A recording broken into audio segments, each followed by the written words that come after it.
Namaste viewers, welcome to Gnanadevula channel.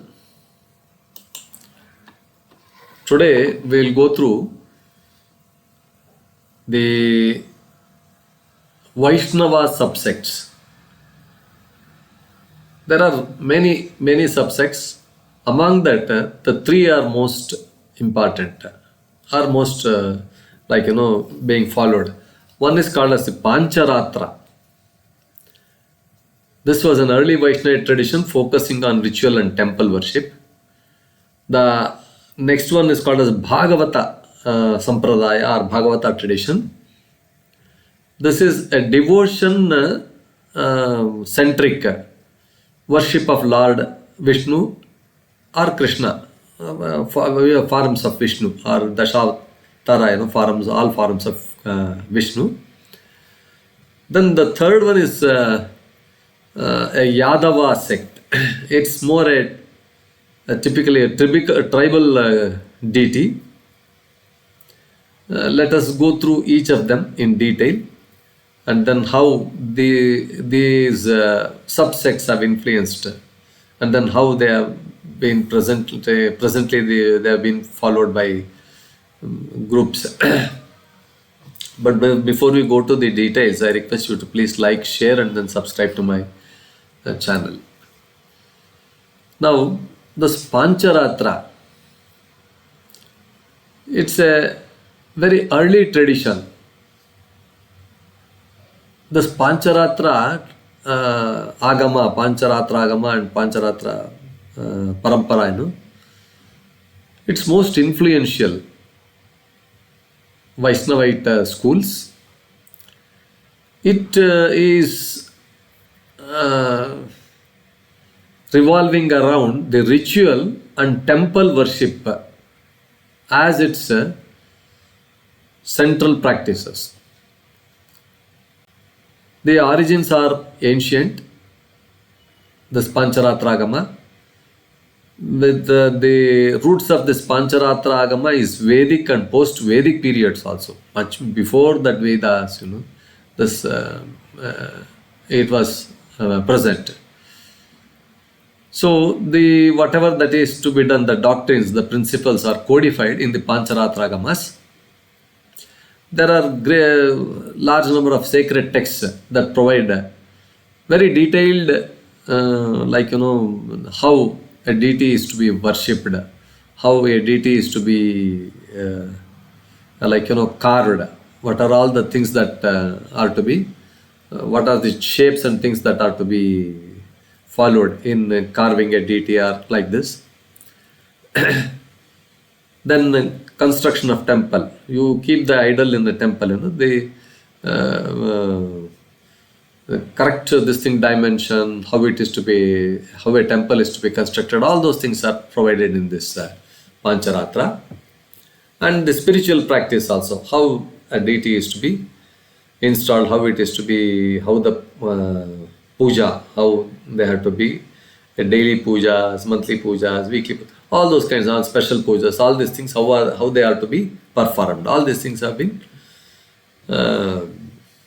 codified there. Here, the followers of this particular sect, a particular school, they view Vishnu as the supreme deity, supreme reality. Vishnu Tattva.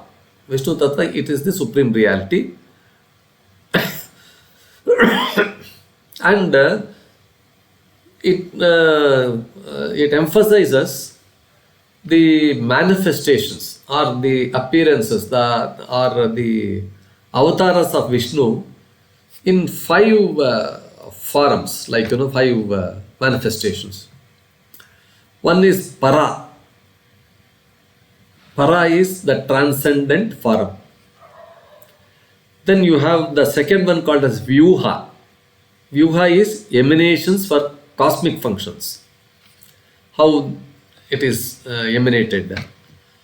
Then you have this Vibhava manifestation. This Vibhava is Lord Krishna, Rama, Parashurama, all those things, Dashavatara, Venkateshwara, like this, these incarnations, this is Vibhava. Then the Archa, that means worshipable idols. Here comes lot of worshipable idols, lot of,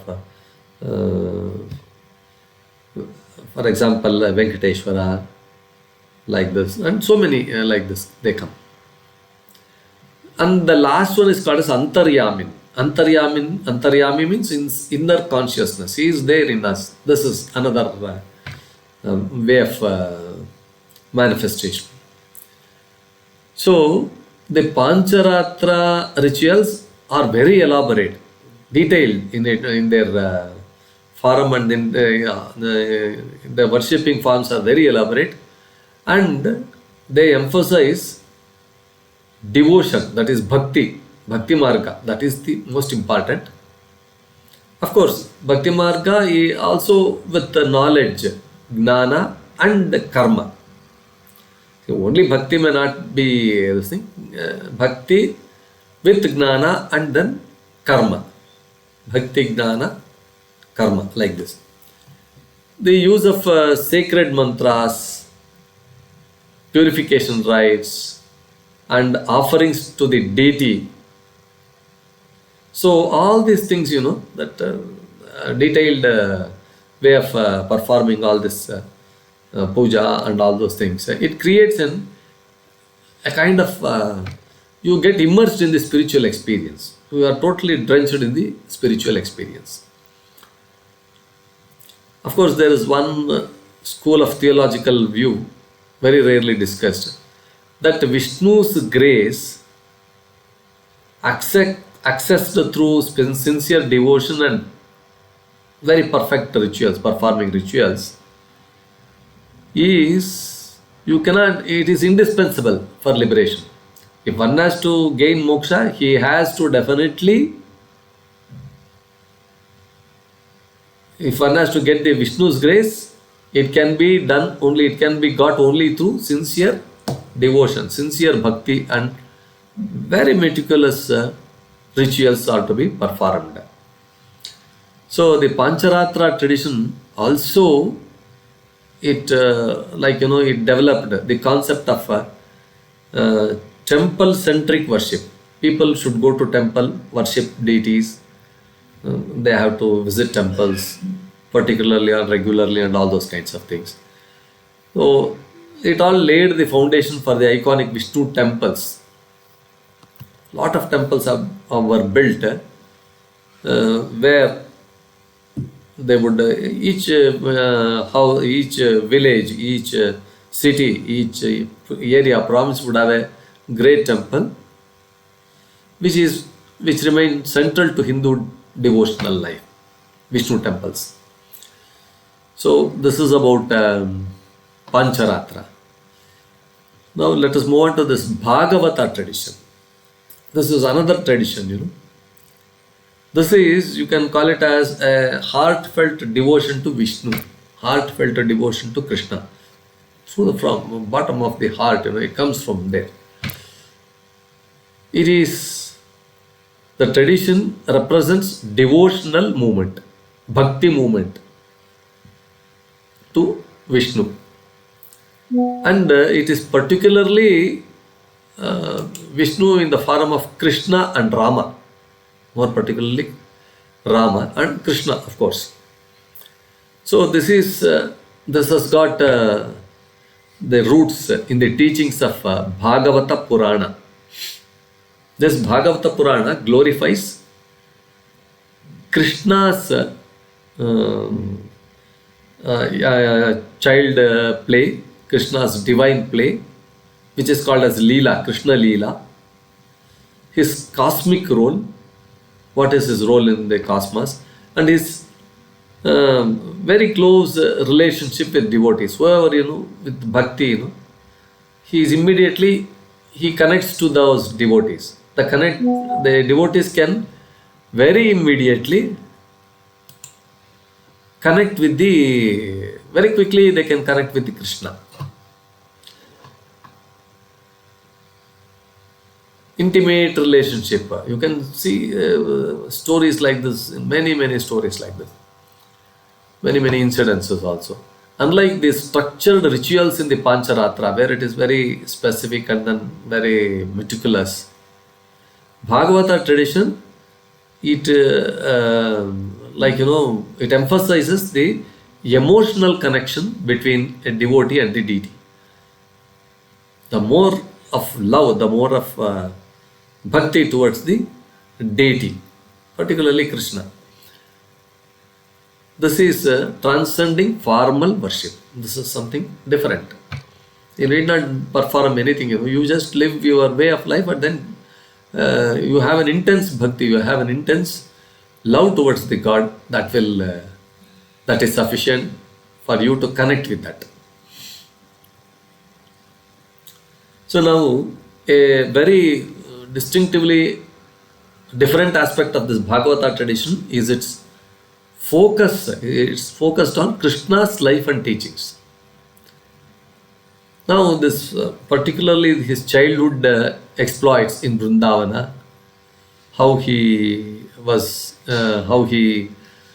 played his Leela in the Vrindavana during his childhood, and more particularly the philosophical discourse which he gave in that Mahabharata, during that Mahabharata, in the Bhagavad Gita, what is called as Bhagavad Gita. This school, it also champions the idea of total surrender to him. That is prapatti. It is called as prapatti, means totally surrender. Unconditional surrender, as it is the ultimate path for liberation.